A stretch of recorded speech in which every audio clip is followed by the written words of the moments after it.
Ébresztő emberek, a migrációs paktum nem az a történet, amit megpróbálnak nektek beadni. Sőt, minél mélyebbre ás az ember a részletekben, annál inkább az az érzése támad, mint mikor egy bűvésztrükk után végre megtalálja a titkos rekeszt. És szerintem pontosan ezért megy ez a nagy magyarázkodás. Napok óta tartja lázban a közéletet a migrációs paktum, és hogy ebből pontosan mi vonatkozik Magyarországra. Ursula von der Leyen a Magyar Péterrel tartott közös sajtótájékoztatón teljesen egyértelműen fogalmazott. A migrációs paktum kérdésében sokat dolgoztunk azzal kapcsolatban, hogy ezt a paktumot hogyan lehet bevezetni. Tudják, hogy ez a paktum hogyan néz ki, mi a struktúra mögötte. Ugyanolyan feltételeket kell kialakítani az Európai Unióban mindenhol. Tehát itt nagyon egyértelmű a cél a végrehajtása, és ennek a célnak az elérésért fogunk dolgozni a magyar kormánnyal. Erre Magyar Péter hosszú percekig magyarázta, hogy ez nem is úgy van, meg nincsen semmi látnivaló, meg egyébként a migrációs paktum nekünk jó, és hogy egyébként nem is kell migránsokat befogadni, hogyha nem akarunk. Arról van szó, hogy ha újra egy mass migration van, tehát egy 2015-öshöz hasonló migrációs hullám, akkor hogyan lépnek fel a tagállamok. És ugye több lehetőség van, hogy hogyan lépnek fel. Aki szeretné, az vállalja, befogad migránsokat, aki nem, az fizethet, és aki még ezt sem tudja vállalni, akár az alkotmányos berendezkedése miatt, akár a politikai akarat miatt, akkor ő tud segítséget nyújtani uniós tagállamoknak az uniós külső határok védelme érdekében.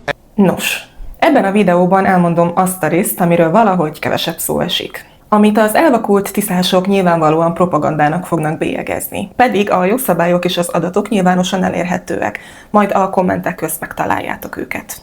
Utána nézni továbbra sem tilos. Abban egyébként igaza van Magyar Péternek, hogy papíron 3 lehetőség létezik. Az egyik, hogy befogadunk menedékkérőket, vagyis a relokáció. Magyarra lefordítva, más uniós országokban lévő menedékkérőket áthelyeznek hozzánk, és onnantól fogva mi felelünk értük.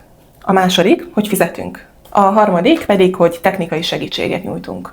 És itt sokan hátra is dőlnek, hiszen Magyar Péter azt mondta, hogy nem fogadunk be senkit. És van egy olyan lehetőség, hogy technikai segítséget nyújthatunk. Mi itt a probléma?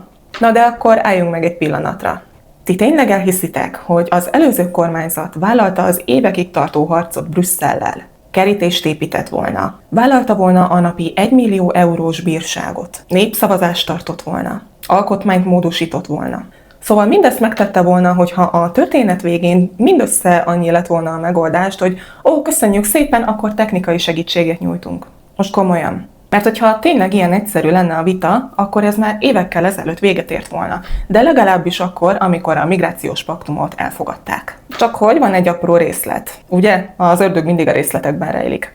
Tehát van egy apró részlet, amit valahogy mindig átugornak. A magyar kormány mondhatja azt, hogy nem kíván menedékkérőket fogadni. Mondhatja azt is, hogy nem akar fizetni. És mondhatja azt, hogy technikai segítséget ajánl fel. Teszem azt, határőröket küld. Csak hogy nem Magyarország dönt erről egyedül, hogy ez elégséges-e. Mondjuk Görögország bajban van. Görögország egyébként is a veszélyeztetett országok közé tartozik. Tehát mondjuk, hogy Görögország bajban van. És Magyarország erre azt mondja, hogy segítünk. Segítünk a határvédelemben. Küldünk embereket, küldünk felszerelést. Mire Görögország azt mondja: nem, nekünk most nem erre van szükségünk. Nekünk nem technikai segítségre van szükségünk, hanem helyre. Vegyetek át pár száz menedékkérőt.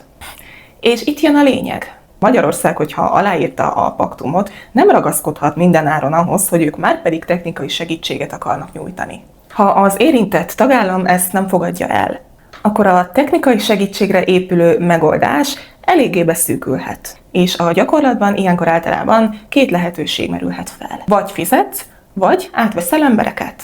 Most már kezd körvonalazódni, hogy ez miért nem ugyanaz a történet, mint amit Magyar Péter próbált nekünk beadni. De most jön az igazán érdekes rész. Ha az Európai Bizottság általános migrációs veszélyhelyzetet állapít meg, akkor a helyzet még tovább bonyolódik. Ilyenkor az uniós szolidaritási rendelkezések is életbe léphetnek, amelyek között relokációs intézkedések, vagyis menedékkérők más tagállamokba való áthelyezése szerepelhet. Magyarul azt, ami a közbeszédben relokációs kvótának vagy kötelező kvótának szoktak nevezni. És figyeljetek jól, ehhez nem kell egyhangú döntés, hanem minősített többség. Most már mindenki érti, hogy Brüsszel miért akar minden áron áttérni inkább a minősített többségi döntéshozatalra?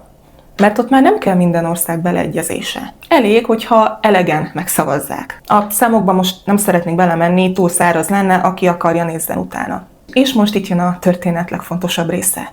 Az is könnyen előállhat, hogy azon tagállamok, amelyek nem értenek egyet az adott döntéssel, ha összefognak, sem rendelkeznek elegendő súllyal a blokkoló kisebbséghez. Hogy ez mit jelent? A blokkoló kisebbség az a minimális országcsoport, amelyek közösen képesek megakadályozni a minősített többséggel meghozott döntéseket.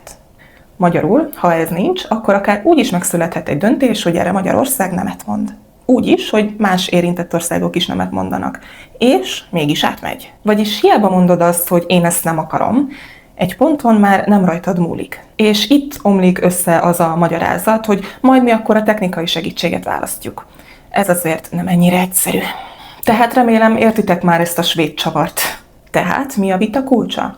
Az, hogy a befogadáson kívül hiába van még ott a másik két lehetőség, a fizetés és a technikai segítségnyújtás, adott esetben ez a kettő simán háttérbe szorulhat. És marad a befogadás. És én nem azt mondom, hogy törvényszerűen háttérbe szorul, hanem azt, hogy megvan rá a veszély. És hát Brüsszel irántunk tanúsított jó indulata alapján nem jósolok túl sok jót.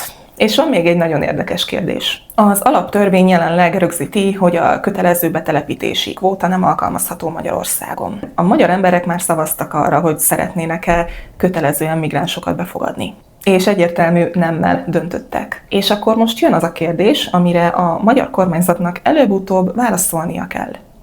Mi történik akkor, hogyha egy kötelező uniós mechanizmus és a magyar alkotmányos szabályozás egymással szembe kerül? Mi lesz akkor? Mert az egy dolog, hogy politikai megállapodások születnek. Az egy másik, hogy igenis alkotmányos következményekkel járhatnak. És ez esetben járnának. És még valami zárásként. A politika nem attól veszélyes, hogy valamit nyíltan bejelentenek, hanem attól, amiről először azt mondják, hogy soha nem fog megtörténni.